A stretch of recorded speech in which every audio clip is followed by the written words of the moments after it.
આપણે લોક સમાજમાં જોઈએ છીએ, માનવ જીવનમાં કે જરાક દુઃખ પડે કે ભીહેટ આવે એટલે માણસ રંગ બદલવા માંડે, ગેંગે ફેફે થઈ જાય. પણ ભીહેટ તો ભગવાન નહીં પડેતી. એની એક બહુ અદ્ભુત વાત કવિ કાગે દ્વારકા જઈને ભગવાન કૃષ્ણને પૂછી કે તમને કંઈ ભીહેટ પડી હતી, કે તમને કંઈ તકલીફ પડી હતી, ક્યારે શાંતિ મળી કે સંતાપ જ ભોગવો? ત્યારે કવિ કાગ કહે છે, ભગવાનને ભીહેટ તો પડી હતી. કાનુડાને એ કાશ હતી કૌરવ પાંડવની કેવી, તેથી ઉપાથી ગોળીએ દેવી અને મોજ કરવી માલ દે. એટલે ઘરના તમારે કનૈયા એ સુખ નોતા સામડા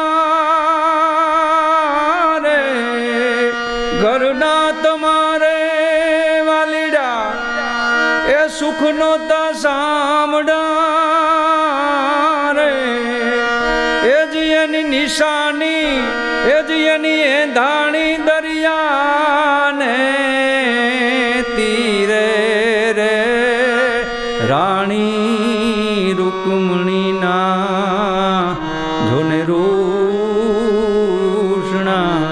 રે, એની એંધાણી એ દરિયાને તીરે, રાણી રૂકમણીના જોને રોષણા રે. અને કાગ કે છે કે કુટુંબ કપાણું કનૈયા,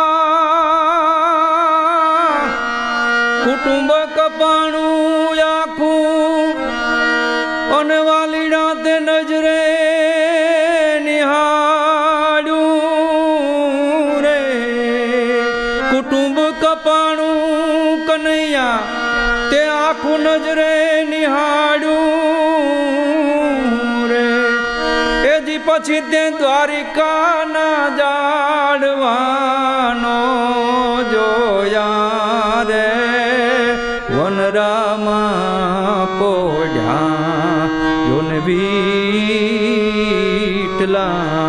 રે, કનૈયા તે દ્વારિકાના જાડવાનો જોયા